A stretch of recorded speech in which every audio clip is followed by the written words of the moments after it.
Viktorija, imaš kakšne tako čudne izkušnje iz tvojega časa na Japonskem, ko bi rekla, kako se ti je zdela overall izkušnja življenja gor, če bi ga primerjala z, ne vem, tukaj ali pa v Trstu, se ti zdi, da bi se raje ustalila tu, na Japonskem, če bi imela priložnost? Na Japonskem zgleda fajn živeti relativno, ampak ne bi pa tam delala. To vsi govorijo. It's very nice to live, but not to work. Zato, ker je zelo fajn naštimano, trgovine so dosti blizu, vending machine je v srednji česar, vlak, ta tranzitni sistem je zelo super narejen, busi so super narejeni, zelo hitro lahko prije naslednji vlak, nikoli da moš čakati pol ure, ali pa da če zamudi, da čakaš 1 uro, sam da greš do sosednega mesta, na to foro je. Tako da je ta public transport, grem še v to temo.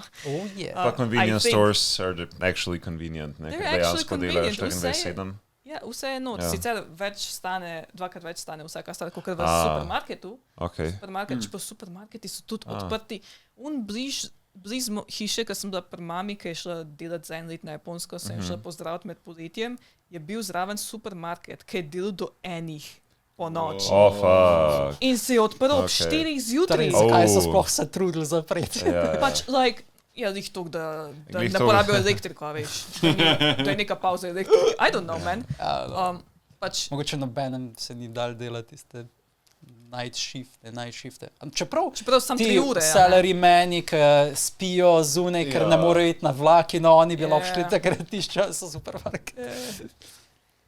Verjetno res zaradi elektrike na koncu. Ne vem zakaj. Ampak kupujte v supermarketih. Polovična cena je. Če je čaj v hođiča, ki ga kupaš v convenience store, je 180 jenov, v supermarketu je pa 98 jenov. Pejte v supermarket. To je besedno za stojn, dude. It is. 50 centov, če sploh. I mean, technically je to 1 euro za Japonsko, ker jaz še vedno imam v glavi, da je technically. Ni približno. Vem, da ni več. Ampak če živiš na Japonskem in imaš tam plačo, je 100 jenov, imam jaz še vedno, kot da bi imel 1 evro, ki ga lahko zapraviš. Bolj se $1 enačijo, ne? $1, ampak če imaš, dobro, zdaj vem, da je evro močnejši. Koliko je zdaj tečaj? 68, Kaj, na jen?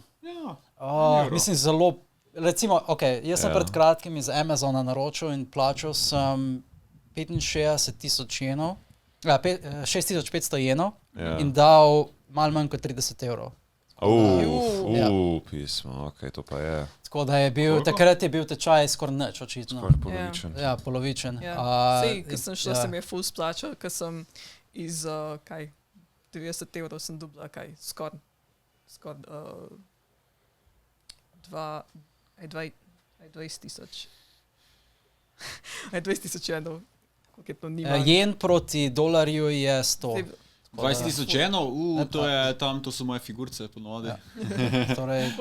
Če je 20,000 jenov je $200, basically, right? Ko sem lani šla... Oziroma 150 evrov. Ko sem lani šla oktobra, se mi je kar splačal evročke v jene, glede na to, koliko sem broke študent, se je splačal. Zdaj, če imaš denar, pa hočeš iti na Japonsko, go now, ker... Zdaj se splača, Amazona je rajši, ostani doma. Oziroma, mogoče počakajte še 2 meseca, da bo ta Hanami čas. Mislim, karte dajte zdaj kupovati. Ja, to je itak, ampak april, maj je bodo potem. Cherry tree blossoming, view, whatever. Ne, ampak karte bodo dražje, ne, potem, ne. Ne iti poleti. Ne, to itak. Ne iti ne iti v Tokio poleti, ali pa v Osako, ali karkoli, da je blizu oceana, ker te bo ubilo so pa. Mogoče, če greš v Hokkaido, maybe. Čisto na sever, maybe. Kaj je tam, Sendai, kaj tazga, gor. Hokkaido, ne, Hokkaido, Gyaru pogledati, pa počakamo, da je poletje konec, pa gremo dol na pogledati Tokio, pol Okinawa. Za jesen je treba iti, ko se obarva listje. Kje imajo najboljšo hrano? Cela Japonska. Ne, ampak kaj ni Okinawa, pa tam dol tako znano, da ima zelo... Kater tale okonomijaki je boljši od Hirošime, ali tam Tokio area? Tokio je shit. Res? Hočem reči, takoyaki, pa okonomiyaki, pa te teppanyaki stvari so boljše na Kansai strani. Ni treba, da je Osaka, lahko je tudi Kyoto ali pa Nara ali pa kakšna okolica, ampak pet v Kansai. Okay. Okay, cheaper Osaka. And better.